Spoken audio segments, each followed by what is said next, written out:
Assalamualaikum and good morning YouTubers.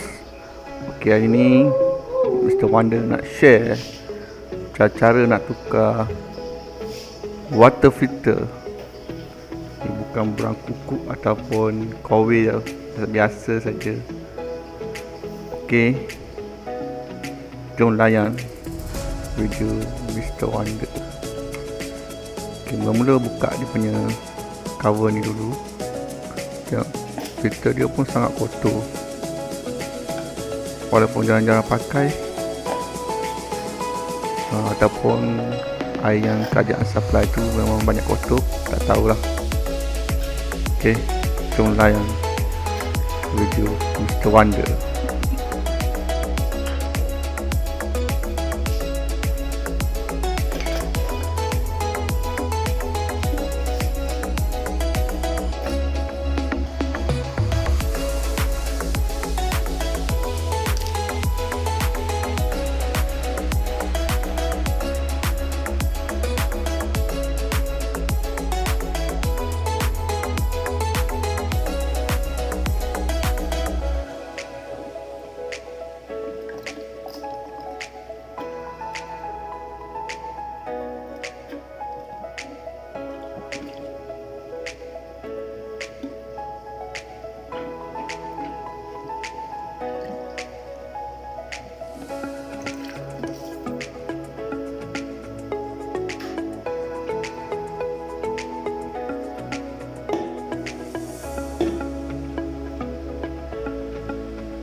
Okey, tu dia.